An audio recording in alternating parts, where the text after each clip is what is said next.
السلام عليكم. معنا واحد من كبار المحللين لكرة القدم في العالم العربي. سنسأله أسئلة وسيجيب لنا عنها. السلام عليكم، كيف الحال؟ كيف أمورك؟ والله شرف لي لقائك.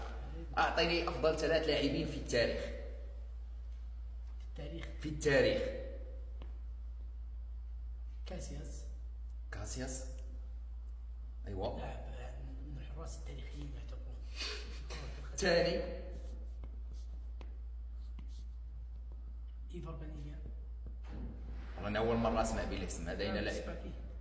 اسأل عنه. إيفر بنيجا. ميت من الحنكة.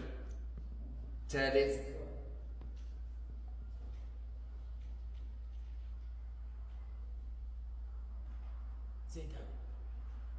زيدان على الأقل متفهم. أفضل 3 لاعبين عرب في التاريخ.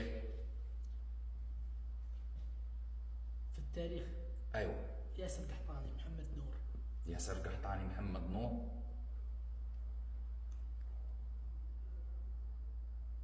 محمد مفوت. صلاح، محرز، حكيمي. في التاريخ.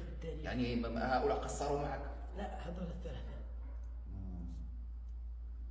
أفضل 3 أندية عندك، يعني أندية مستحيل تتخلى عن تشجيعها وحبها. الشباب. السيتي. لا حول ولا قوة إلا بالله. يا أخي محنكو الكرة والله غريب، لك عليهم آراء، ولكن والله حمد رهيب. الله يحفظك، فرصة سعيدة والله تشرفنا بلقائك. الله حبيبي فاروق. الله يحفظك، الله يسعدك إن شاء الله. يومكم سعيد.